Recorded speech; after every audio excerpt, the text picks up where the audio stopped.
Imagine the shock on her perfectly manicured face when the words hit her like a thunderbolt. "No," he said, his voice steady as steel, eyes locked on hers. "You can't have my child. Not for all the money in the world." But we're getting ahead of ourselves. Let's rewind to the beginning of this heart-wrenching tale that proves love isn't something you can buy. If you're hooked already, smash that like button and subscribe for more stories that tug at your heartstrings and remind you of what's truly valuable in life. Hit the bell icon too, so you never miss an upload. Now, settle in, because this is the story of an arrogant billionaire who thought she could demand anything, and the single dad who taught her a lesson she'd never forget. Elena Vos was the epitome of untouchable success. At 42, she ruled the tech world from her glass tower in Silicon Valley, her name synonymous with innovation and ruthless ambition. Billions in the bank, a private jet on standby, and a penthouse that overlooked the city like a queen surveying her kingdom. But beneath the designer suits and flawless makeup, Elena harbored a void that no merger or acquisition could fill. She wanted a child. Not just any child, her child, biologically hers, to carry on her legacy. Years of fertility treatments had failed, and adoption? That was for ordinary people. Elena didn't do ordinary. She demanded perfection, and when she discovered a surrogate had carried her embryo only for the baby to end up with someone else due to a clinic mix-up, she saw red. That baby was hers, and she would get him back, no matter the cost. Across the country, in a modest suburb of Chicago, lived Marcus Hale, a 35-year-old single dad whose life had been upended by tragedy. Marcus wasn't born into wealth. He was a high school teacher who coached soccer on the side, the kind of guy who remembered every student's name and baked cookies for PTA meetings. 2 years ago, his world shattered when his wife, Sarah, died in a car accident just months after giving birth to their son, Liam. The grief was a tidal wave, pulling him under night after night. But Liam, tiny, bright-eyed Liam, became his anchor. Every coup, every first step, was a reminder of Sarah's love living on. Marcus juggled diaper changes with lesson plans, late-night feedings with parent-teacher conferences, all while whispering promises to his son, "I'll always protect you, buddy. No matter what." The mix-up at the fertility clinic had been a nightmare. Marcus and Sarah had used IVF after struggling to conceive naturally.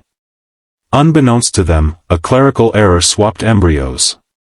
The clinic discovered it months after Liam's birth, but by then, Sarah was gone, and Marcus was fiercely bonded to the boy he believed was his miracle. When the lawyers called, explaining that Liam's biological mother was demanding custody, Marcus's heart stopped. Elena Vos wasn't just any woman, she was a powerhouse with resources that could bury him in court. But Marcus wasn't about to hand over his son without a fight. "He's mine," he told the clinic's director over the phone, his voice cracking. "Biology doesn't make a family. Love does." Elena didn't waste time. She flew to Chicago on her jet, her team of high-powered attorneys in tow. She booked the penthouse suite at the finest hotel and summoned Marcus to a meeting. "This is simple," she said as they sat across from each other in a sterile conference room, her eyes cold as ice. "The child is mine by blood. I'll compensate you generously, enough to start over, buy a house, whatever you need. Just give me your baby." Her words hung in the air like a command from on high, as if refusal wasn't an option. Marcus stared at her, this woman who exuded power and privilege, and felt a surge of anger mixed with pity. How could someone so rich be so empty? But let's dive deeper into Elena's world. Growing up in a dysfunctional family, Elena had learned early that vulnerability was a weakness. Her father, a failed entrepreneur, abandoned them when she was 10, leaving her mother to scrape by on minimum wage. Elena vowed never to depend on anyone. She clawed her way through scholarships, built her empire from a garage startup, and became unbreakable. Children? She'd always seen them as distractions until her biological clock screamed otherwise.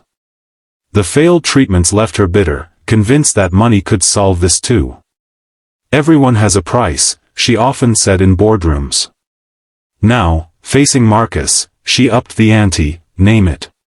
$1 million? 2? I'll make sure you're set for life. Marcus leaned back, his calloused hands, rough from changing tires and building forts with Liam, clenched into fists. He thought of Sarah's laugh, how she'd sing lullabies to their unborn child. Liam wasn't a commodity, he was the last piece of her. Ms. Voss, he began, his voice steady despite the storm inside, you can't buy love. Liam isn't my baby to give away. He's my son. He calls me Dada. He falls asleep on my chest. What you're asking, it's not just taking a child. It's ripping apart a family. Elena's facade cracked for a split second, a flicker of doubt in her eyes. But she recovered quickly. Family? You're a single father scraping by on a teacher's salary. I can give him the world, private schools, travel, opportunities you can't even dream of. Don't be selfish. Think of what's best for him. Her words stung, hitting Marcus's insecurities. Money was tight, bills piled up, and he worried about Liam's future. Nights when Liam cried from teething, Marcus questioned if he was enough. But then he'd see his son's trusting smile, and resolve hardened. This wasn't about wealth, it was about heart. The legal battle ensued. Elena's lawyers filed for custody, painting Marcus as unfit, unstable income, no extended family, emotional trauma from his wife's death. Headlines screamed, "Billionaire battles single dad for miracle baby." The media frenzy turned Marcus's quiet life into a circus. Reporters camped outside his home, neighbors whispered, and Liam's daycare asked uncomfortable questions. Marcus's sister, his only support, flew in from Texas to help. You're doing the right thing, she assured him, but doubt gnawed. What if Elena won? What if Liam grew up in luxury but without the love Marcus poured into every bedtime story? As court dates loomed, Elena dug deeper.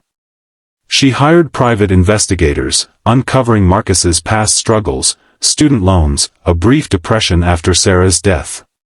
She offered settlements that grew more extravagant, $5 million, 10, even a job at her company. Why fight this? Her attorney pressed during mediation. Take the money and move on. But Marcus refused. He countersued, arguing parental rights based on intent and bonding.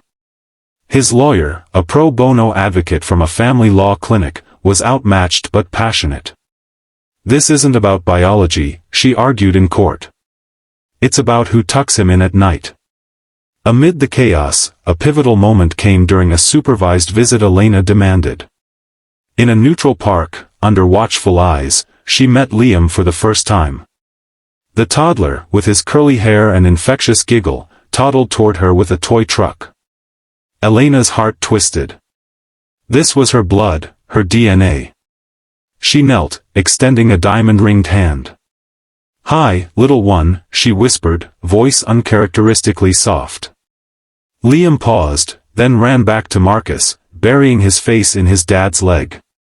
That rejection hit Elena like a gut punch. For the first time, she saw not a possession, but a child who knew where he belonged. Nights alone in her hotel, Elena reflected.